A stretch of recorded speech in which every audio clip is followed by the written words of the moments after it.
Hi, this is Mero Samuel, and today I'm joined by a very dear friend of mine, Mr. Mohammed Mohtadi from Automatic Fire Protection. Mohammed, thank you so much for taking the time today to sit and chat.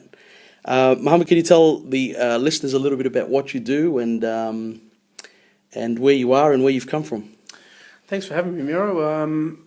It's a pleasure. It's always nice to catch up and have a chat. Basically, where I've come from, we're basically a service-based building services business. We're developed locally and now we are nationally. We supply many clients, high-end clients from BHP, Caltex, Maya, Westfields nationally. We deliver services, facility management, design, construct, and basically end-to-end facility management for our high-end clients. And now this business was started locally, like as I said, in Thomastown, in the garage of our parents' house. We actually used to go to school together. Exactly. And I've seen you progress and so we had develop and grow in this business, which has been fascinating to me. It's been amazing. We had 3 guys in a garage, and now we're up to about 800 people nationally. So it's been good. It's been really good, and it's been challenging sometimes, but it's very, very rewarding, and enjoyed it every step of the way. Growing up together, Mohammed, we've faced a lot of challenges. And you are one of these people that have always been an inspiration to me personally because you've always stayed focused. You stayed ahead of the game, and I've seen you develop in this office. I remember the office where we're conducting this interview at the moment, where it was and where it is today. Can you share with my listeners and with the people that I coach and train, can you share some of the strategies that you've employed to help you raise through these struggles and grow? You are a multinational company and you deal with the biggest brands in your industry in fire protection and servicing, an industry which is very vital and very important in construction and in many other areas. Sure. What are some of your strategies and what can you suggest to some of the listeners to do when they're faced with struggles? Today we're faced with a lot of struggles and we set a goal and we don't achieve it. Yep. What are your suggestions, Mohammed? The biggest thing for us is belief. I mean, we came into this industry as a very, very small player. And we believed in ourselves, and we instilled that belief in our staff. I mean, we kept training our staff and instilling them that yes, we can compete with the big guys as long as we deliver what we promise and we're honest with our clients, and be true to our word and be true to our clients. It will pay off. It will happen, and that's what's happened. It's just basically empowering your staff to believe in your dream and relaying your dream and your vision to your staff and making them be a part of it. I think that's worked really well for us. Having them have an input in the business has been huge for us, and basically sharing the journey. I mean, everyone feels like everyone has a part of this company. I mean, we have, like I said, 800 people, and everyone feels like they basically are the company. We're all as one, and we've got one goal and one vision, and we all try to strive to achieve that and help each other achieve that. I think it's all about believing in one another and helping one another achieve. It's worked really well for us. Where we're sitting at the moment in the boardroom of your office, I remember when you first came here, that this building was a shell. Yeah. And I remember when things moved, and it was so amazing that you and your partners had this vision as to where it's going. What can you tell young entrepreneurs and business owners about struggling? You know, it's an unfortunate thing. You've been in the business for how long now, Mohammed? 18 years now. 18 years is a great time, and it's a long time. Yeah.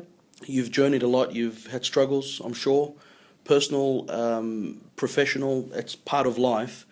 The point I try to make to a lot of my clients that I coach and I train is that this is an essential part of growth in business. Oh, definitely. Yeah? You got to sacrifice. I mean, I try to juggle, and you know personally that I try to, still have a social life and still go out and do things and still have a business. But unfortunately, towards the end, and you have a young family. You just recently had a baby. Yes? Yeah, I've got a young daughter. But at the same time, thank you very much. At the same time, it doesn't take away from the fact that I still do 12, 14-hour days, and my clients come first, my business comes first, and there's so many people that rely on us. I have, like as I said, 800 staff. They've got families, they've got kids.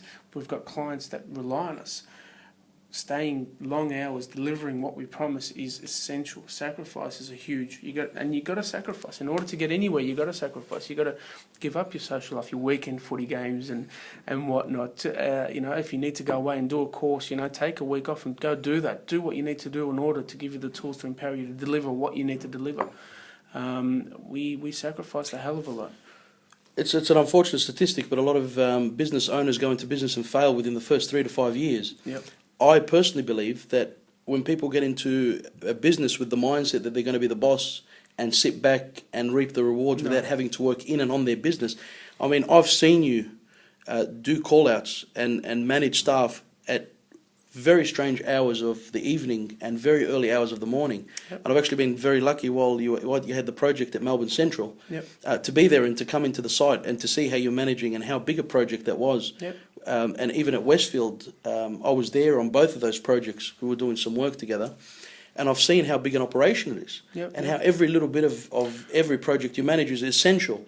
Being a business owner and being part of a strategy and being part of the team, please tell the audience how important it is that when you start a business, you actually are meant to work harder in and on your business. Definitely. Like, we've been in this game for so long now, but even last weekend at 55 King Street in the city, we're doing a major project there.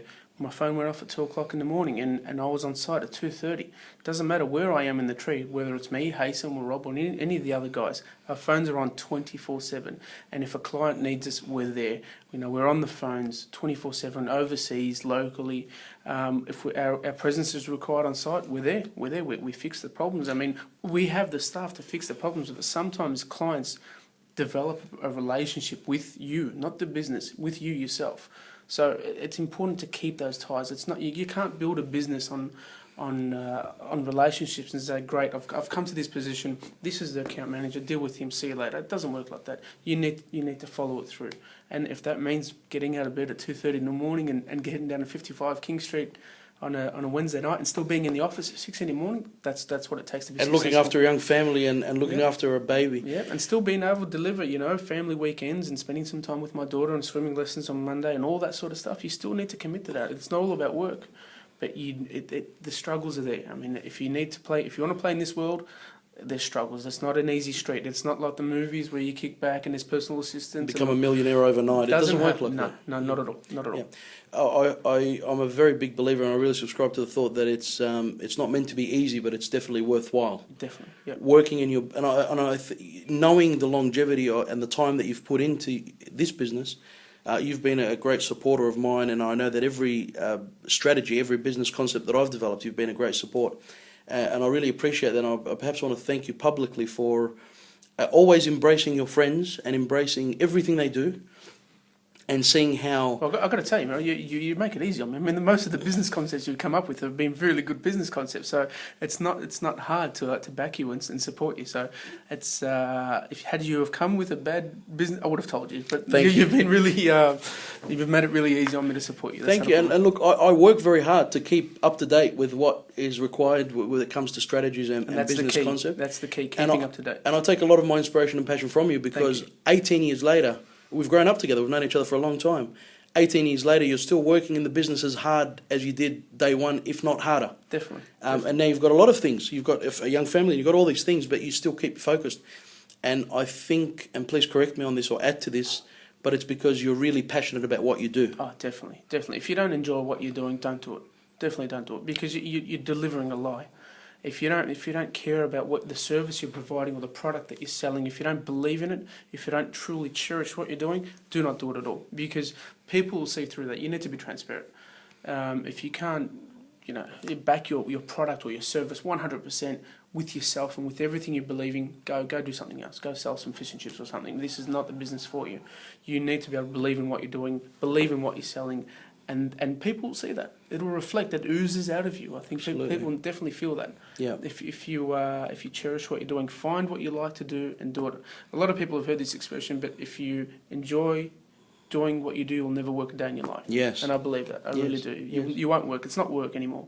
It's having the pleasure of seeing staff grow and becoming successful. It's not about financially either. It's delivering great projects, having your name out there, known as one of the premier building services companies. That's an amazing feeling. It's not all about flashy cars and big houses and whatever. It's having success and having clients look at you and think, great, thank you so much. You've got us out of that problem. That's a really good feeling. You now service and work with, and your organisation works with a lot of big players. Yeah, You've definitely. named a few before. What would you tell young companies or young entrepreneurs at the moment that maybe cannot attain a high client base or celebrity-style client base? What do you tell them about nurturing and working with these first maybe smaller clients? Yep. And what is a strategy? Everyone starts small. Everybody starts small. You know, What is a strategy to get these bigger clients? Yeah. It's all about, for us, it's been about being able to deliver on what we promise. And that resonates through the industry. We're lucky enough to be in a very small industry. Everybody sort of knows everybody. And we're lucky enough to be able to deliver projects on time, under budget, and really deliver what we promise. And that resonates through the whole industry. So, like I said, we've had Maya for almost 18 years. That contract all came about from some facility manager that was Maya Melbourne, which is nationally now. Some facility manager that we did a couple of repairs for, and we nurtured that relationship. Then we kept it going. He grew, we grew, he grew, we grew. He became state, we became national, and he just took us along for the ride because we delivered what we promised. 18 years you've maintained the contract, and that was one of our biggest clients out of a garage in Thomastown. We had that Maya contract. You know, and that's developed into we're the biggest retail company at the moment. So we do GPT nationally, Westfields nationally, Maya nationally, Coles nationally. We're the biggest retail fire company in Australia at the moment, all from nurturing relationships. It's fantastic. I really thank you for your time today, Mohammed, and I really want to extend my gratitude and my thank you to Mohammed Mohtadi, to Haysam Mohtadi, to Automatic Fire Protection. Thank you for being there alongside every business venture that I've had. Not at all, mate. Thank you today for the time that you spent inspiring others with this interview. And I thank you all for listening. And until we meet again, I've been Mero Samuel, and I wish you all the success in the world. Thank you, Mohammed. Thank you.